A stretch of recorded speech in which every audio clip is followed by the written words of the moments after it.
died in the back of my mind. Like, I didn't kill her physically, but in the back of my mind, she died. And I didn't even cry, not a single tear. In the back of my mind, I killed you, and I didn't even regret it. I can't believe I said it. In the back of my mind, I killed you, and I didn't even regret it. Those chilling words, once part of a viral track, now carry an entirely different weight after the shocking discovery of a young girl's body inside a Tesla registered to the rising star David. Viewers, what I'm about to tell you is disturbing, heartbreaking, and it pulls back the curtain on how one of the music industry's most promising newcomers is now tangled in what might be one of the darkest scandals we've seen in years. Before we dive deep into this case, make sure you like this video, subscribe, and hit the bell, because this story is still unfolding and every new detail is more haunting than the last. You won't want to miss what's coming next. We have been telling you about a body parts found in the trunk of a Tesla owned by the singer David. We now know who the victim is in this case, and there are a lot of twists and turns. Always quiet, nice. She come in like, if she buy like a chips, soda, and leave. Sometimes she come with a friend from the neighborhood. One of the things is, how does a person that's been missing since April 2024 be found today dismembered in the back? So let's unravel how the mother of a 13-year-old victim finally spoke out, what she revealed about her daughter's connection to David, and why the internet now believes the warning signs were there all along. When police first revealed that they had found human remains inside a Tesla abandoned in the Hollywood Hills, people thought it was just another bizarre Los Angeles mystery. But everything changed when it was revealed that the car was registered to David Anthony Burke, better known as David, the 20-year-old singer behind the viral hit Romantic Homicide. On September 8th, investigators discovered a badly decomposed body stuffed inside black bags in the trunk of the vehicle. This is even way more disturbing. This is how young Celeste was when she met David. Y'all see that baby? This is how small she was. You can clearly see. And she allegedly met him when she was only 11. This looks like the face, the features, everything of an 11-year-old. Which one? Oh, thank you, Mitch. Now, I saw some...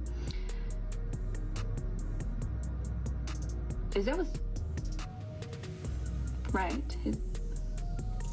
I think I need to leave. The victim was identified as 13-year-old Celeste Rivas Hernandez, who had been missing since April 2024. For months, her mother had lived with unanswered questions and the pain of not knowing where her daughter was, only to discover that the car tied to one of music's breakout stars held the gruesome truth. Imagine hearing the description of a body on the news, realizing it matches your missing child, and then being told the car belonged to someone the entire world saw as a quiet, introverted musical genius. That's the nightmare Celeste's family has been forced to live in. The emotional blow came when Celeste's mother stepped forward, saying she knew deep in her heart that the remains belonged to her daughter. She revealed that Celeste had been linked to a boyfriend named David, and that their connection ran deeper than people realized. Even more disturbing was the discovery of a tattoo. Celeste had ink on her finger that matched one on David's own hand, a chilling detail that turned whispers into a storm of speculation.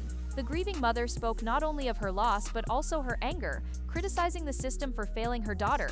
She claimed people in her community knew Celeste was involved with someone older but chose to stay quiet, leaving her child vulnerable to a tragic fate. Her words weren't just grief, they were a powerful accusation against those who ignored the signs and against the industry itself, which may have enabled the darkness festering behind an artist it was so quick to celebrate. This revelation flipped everything we thought we knew about David. For most fans, he was the quiet kid who rose from obscurity, recording songs on his iPhone in his sister's closet and creating music that resonated with millions. It was such an honor to just be a part of that, tour. I remember when I got the email that I was on, like I was just leaping for joy, because it was kind of like a rollout to that too. I remember SZA had mentioned me in 2 other interviews before then. She was on a Billboard interview where the interviewer asked her what her favorite artists are, and she included me as one of them. She was like, that D4 kid, that guy that makes like the emo beautiful music, and I was like, yes. And it went super viral on TikTok. And she was literally in Hawaii with one of her friends, and she heard my music in like a shop, and she just asked the cashier who was playing, and it happened to be me. And that's the most craziest random thing ever. His breakout hit Romantic Homicide turned into a TikTok anthem, painting him as a sensitive, emotional artist who channeled his pain into art. Nobody expected the boy who started with Fortnite montages to end up at the center of a homicide investigation. Fans defended him at first, calling it impossible and insisting it was some kind of mix-up. But the facts kept piling up, and reality became impossible to ignore. The image of the soft-spoken outsider didn't match the sinister reality of a decomposed body being pulled from his own abandoned car. And what made it worse was his own behavior. While investigators combed through his Tesla, he was still on tour, performing on stage like nothing had happened. Fans began digging deeper into his music, and that's when they uncovered details that in hindsight felt disturbingly prophetic. In his visuals, there were recurring themes of death, funerals, and morbid imagery. One music video, Sleep Well, even featured a girl eerily resembling Celeste, wrapped in a setting that felt like a twisted memorial. On stage, he'd go further, performing in front of literal caskets and turning his shows into dark rituals drenched in the imagery of loss and tragedy. What once looked like artistic expression suddenly seemed like obsession, almost like he had been hiding his truth in plain sight. The line between art and reality blurred until people began to wonder if his creative world was simply a reflection of something much darker going on behind closed doors. It left everyone asking, was this artistry, or was it a breadcrumb trail we all missed until it was too late? The LAPD quickly escalated their investigation, searching a Hollywood home linked to David. Though the property was technically rented under his manager's name, social media posts and footage confirmed he had lived there. The house's location made things even more suspicious.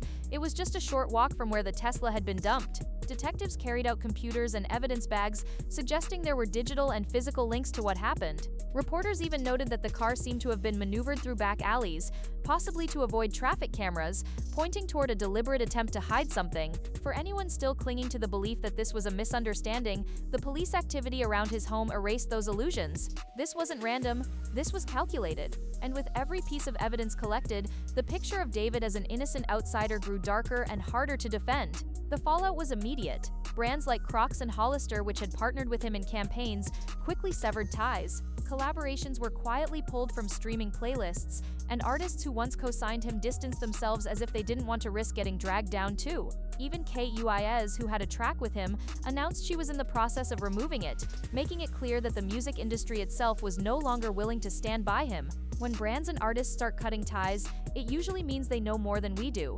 It's a sign that the situation is too toxic to ignore. For someone who just months ago was being hailed as the future of alternative pop, it was like watching an entire career evaporate in real time, replaced by scandal, shame, and suspicion.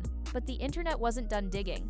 Online detectives unearthed alleged Discord messages from as far back as 2021, showing conversations between David and a girl named Celeste. They found Reddit posts warning that a young girl had run off with him, and when her body was later identified, those warnings looked less like trolling and more like eerie foresight. There were even photos and clips circulating online that appeared to show him with a girl who looked strikingly like Celeste. While not all of this has been confirmed, the sheer volume of overlapping stories, receipts, and coincidences made it harder for anyone to dismiss. It was no longer just speculation.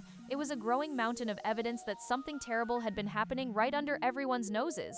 And then came the detail that sent chills through the entire fanbase. For 3 years in a row, David had released new songs on the exact date of Celeste's birthday.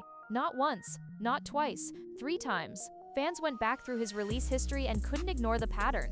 When combined with his fixation on death and darkness in his content, it painted a picture that was too disturbing to be coincidence. This wasn't just music anymore, it was ritualistic. Add in his old TikTok reposts filled with funeral imagery and his bizarre stage setups, and it felt like a macabre puzzle finally coming together. The timing, the imagery, the obsession, it all pointed towards something far more deliberate and sinister than anyone wanted to believe. The confirmation from Celeste's own family sealed the case in the public's mind. Her brother Matthew spoke out, revealing that on the night she disappeared, Celeste had told her family she was going to see a movie with David. That detail, coming directly from someone who knew her best, grounded all the internet theories in heartbreaking reality. This wasn't just speculation anymore. Her own family tied her disappearance to him. Their pain, their loss, and their desperation for answers have transformed this case from a celebrity scandal into something far more human and devastating. A 13-year-old girl is gone, her mother grieving, her brother demanding answers, and her community left haunted by what could have been prevented. At the end of the day, this isn't just about a celebrity's downfall, it's about a young life stolen and a family left shattered. The music industry can distance itself, brands can erase his name, fans can debate the clues, but Celeste's family is living with a loss that can't be undone.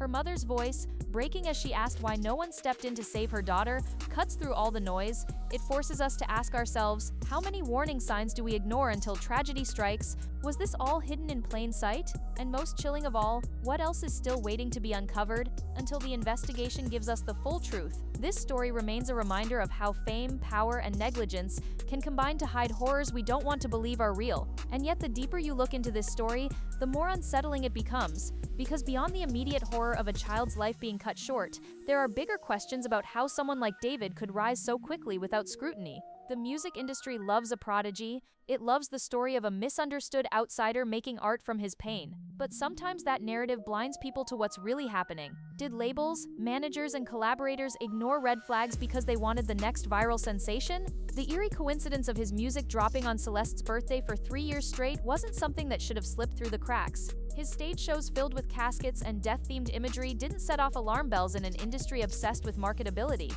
And while fans may chalk it up to dark artistry, it's hard not to see a disturbing pattern that could have been investigated sooner. If the mother's claims are true that her daughter was known to be involved with someone older and nobody stepped in, then we're not just looking at one person's crime, but at a culture of negligence that allowed tragedy to unfold in plain sight. Because when we strip away the fame, the headlines, and the speculation, what remains is the heartbreaking reality of a family in mourning. Celeste's story is not just about David or the music industry, it's about how fragile life can be when adults fail to protect children. Her mother's voice echoes through this entire case, reminding us that behind every viral tweet, every tabloid headline, and every fan theory, there is a mother who will never get to see her daughter grow up. There is a brother who will always wonder what could have been done differently, and there is a community forced to grapple with the knowledge that the signs were there but no one acted in time. This case is bigger than celebrity gossip. It's a mirror reflecting how easy it is to get caught up in hype while ignoring the cries for help happening right under our noses. Until justice is fully served, Celeste's name should not just be part of a scandal, but a reminder of the responsibility we all have to listen, to speak up, and to protect the most vulnerable among us.